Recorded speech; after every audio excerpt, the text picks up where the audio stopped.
Assalamualaikum warahmatullahi wabarakatuh. Nama saya Isnaini. Saya mahasiswi Institut Agama Islam Al-Qadiri Jember. Fakultas Tarbiyah Prodi PIAUD kelas 1A. Di sini saya akan menjelaskan tentang dawuh-dawuh Syekh Abdul Qadir Al-Jailani. Sebagaimana tokoh besar lainnya, Syekh Abdul Qadir Al-Jailani juga mempunyai karya besar yang terhimpun dalam wacana-wacana.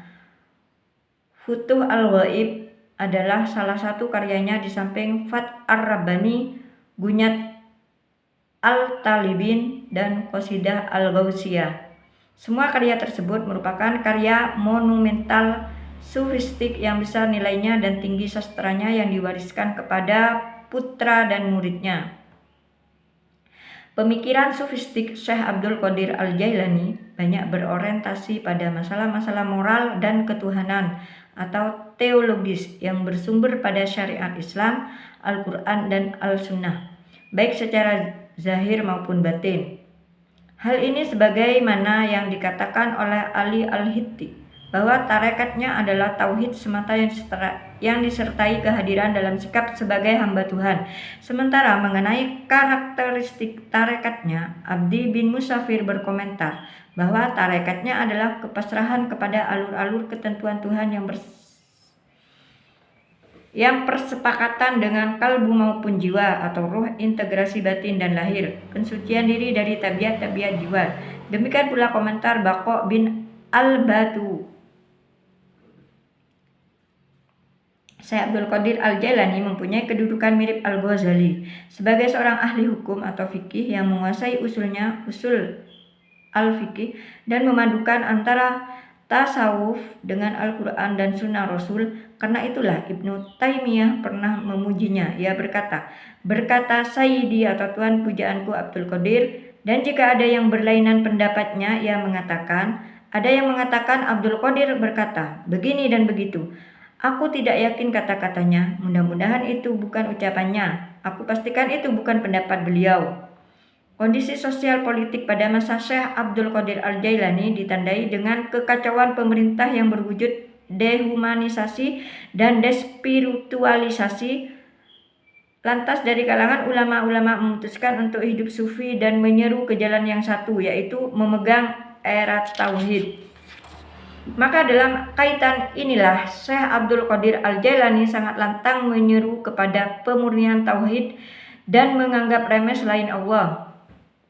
Ia pun secara tegas mengkritik para pembesar kerajaan, termasuk orang-orang yang menumpuk harta dengan jalan yang ilegal, koruptor, dan menuding kelemahan-kelemahannya. Engkau bersandar kepada dirimu dan semua ciptaan, kepada harta kekayaanmu, penguasa negerimu. Setiap orang yang kau sandari adalah rusak. Semua orang yang kau takuti dan kau harapkan juga rusak. Dan setiap orang yang kau lihat dalam keadaan bahagia dan sengsara juga akan rusak. Wahai hati yang mati, wahai orang yang musyrik, wahai para penyembah berhala, penyembah kehidupan dan harta, pengabdi para sultan kerajaan, ketahuilah mereka itu ditutupi oleh Allah Azza wa Jalla. Barang siapa yang menganggap bahwa bahagia dan nestapa itu dari selain Allah, maka mereka itu bukan hambanya. Mengenai seruan tauhid Syekh Abdul Qadir Al-Jailani, pada bagian pertama pada konsepsi wacananya sudah memberi wawasan bahwa 3 hal mutlak yang harus dimiliki oleh seorang mukmin adalah menjaga perintah Allah, menghindar dari segala yang haram, dan rela dengan takdir. Dalam wacana kedua ia menuturkan, ikutilah sunnah Rasul dengan penuh keimanan, jangan membuat bid'ah, patuhilah selalu Allah dan Rasulnya, jangan melanggar, junjung tinggilah tauhid dan jangan menyekutukannya, sucikanlah senantiasa. Dalam konsepsi kemurnian tauhid dan penafian syirik, ia mempunyai pandangan yang sangat mendalam. Misalnya dalam wacana ketujuh dari Futuh Al-Ghaib disebutkan, jangan sekutukan dia dengan sesuatu apapun, jangan berkehendak diri agar tak tergolong orang-orang musyrik. Menurutnya, kesyirikan tidak hanya penyembahan kepada berhala saja, tetapi pemujaan nafsu jasmani dan menyamakan segala sesuatu yang ada di dunia dan di akhirat dengan Allah juga tergolong syirik, sebab selain Allah adalah bukan Tuhan dan menenggelamkan diri pada suatu sesuatu selain Allah berarti menyekutukan Tuhan.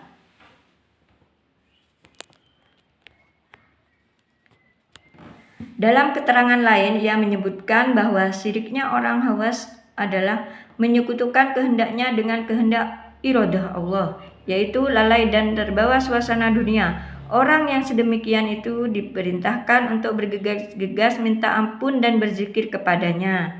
Pandangan Syekh Abdul Qadir Al-Jailani tentang tauhid sangat sofistik sekali. Hal ini didasari oleh firman Allah. Barang siapa mengharap perjumpaan dengan Tuhannya, maka hendaklah mengerjakan amal soleh dan tidak menyekutukannya. Sungguh tiada sesuatu melainkan Allah, sedang dirimu adalah tandanya. Kedirian manusia bertentangan dengan Allah, segala sesuatu patuh kepada Allah dan milik Allah. Demikian pula dengan kedirian manusia sebagai makhluk sekaligus miliknya. Demikian penanaman imani yang diprioritaskan Syekh Abdul Qadir Jailani dalam melaksanakan tugasnya sebagai seorang da'i yang berhasil, karena imam sebagai tokoh umur setiap individu yang mengaku sebagai seorang muslim. Oleh karena itu iman memerlukan pengakuan secara konkret dari subjek atas ketentuan yang berlaku menurut syariat ilahi. Karena iman tidak cukup dilakukan secara parsial, iman sebagai manifestasi keyakinan diharapkan mampu mempertebal ketaatan serta menghapus tindak dualisme atau syirik. Langkah Syekh Abdul Qadir Al-Jailani dalam menyeru umat seperti ini sangat tepat sekali, sebab di saat memuncaknya kekacauan umat, di mana-mana terjadi dehumanisasi, depersonalisasi, dan despiritualisasi, maka gerakan tauhid dan kembali ke jalan Allah betul-betul diserukan dengan lantang. Dengan pengalaman spiritualnya yang sangat kuat, hal ini mencontoh tindakan Nabi Muhammad SAW ketika menata umatnya pada periode Mekah. Syekh Abdul Qadir Al-Jailani adalah seorang Sunni karena ia tidak membenarkan pandangan Jabariyah yang fatalis dan Qadariyah dalam masalah usaha manusia. Dalam memandang takdir Tuhan, ia mempunyai pandangan yang tepat. Dalam konsepsinya, ia tuturkan, janganlah engkau memilih nikmat dan menolak bencana yang datang dari Tuhan, sebab semua itu sudah dibagi-bagikan menurut rencananya pada zaman azali. Baik itu engkau sukai atau tidak, sungguh bencana yang sudah ditakdirkan Allah mesti datangnya meski engkau benci. Oleh karena itu lebih baik engkau pasrah atau tawakal kepadanya dalam segala hal, sebab Allah itu berbuat kehendaknya, yang hikmahnya pun Dia yang maha tahu. Oleh sebab itu ingatlah dan bersyukurlah jika engkau mendapat nikmat darinya.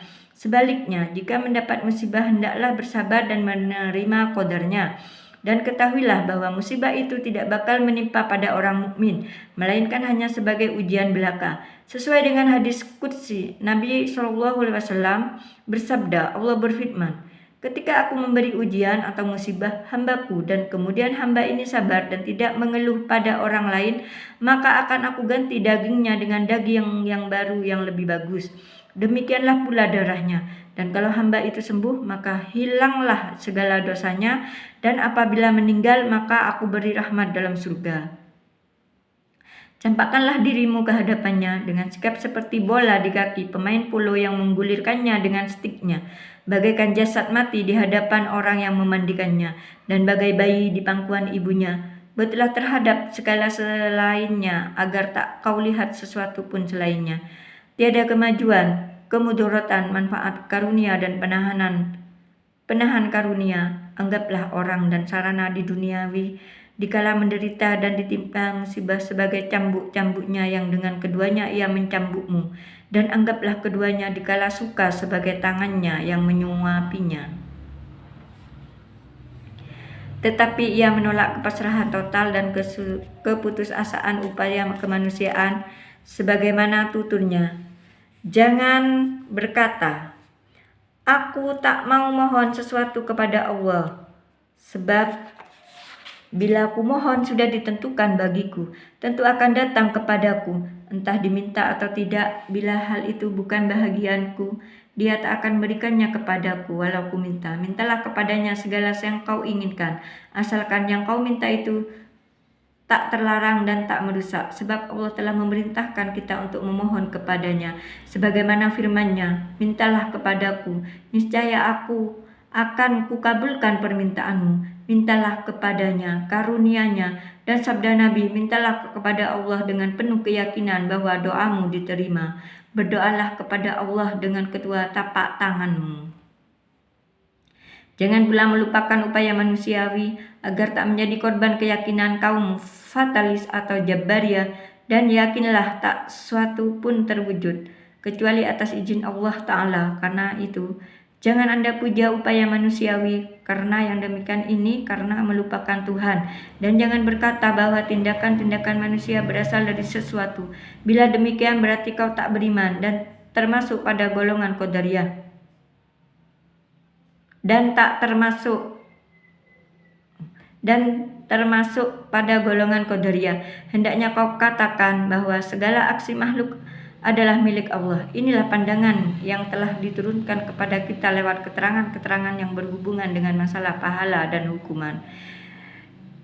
Jelaslah di sini bahwa Syekh Abdul Qadir Al-Jailani tidak menghendaki manusia pasrah kepada nasib dan takdir Tuhan sebelum adanya usaha atau ikhtiar manusia itu sendiri. Oleh karena itu, sebelum takdir itu menimpa, Syekh Abdul Qadir Al-Jailani menganjurkan seseorang untuk berusaha dan berdoa. Dan jika takdir sudah tiba, maka manusia harus menerima atau tawakal, sebab Tuhan lebih mengetahui segala hikmatnya. Demikianlah cerita tentang dawuh-dawuh Syekh Abdul Qadir Al-Jailani. Wassalamualaikum warahmatullahi wabarakatuh.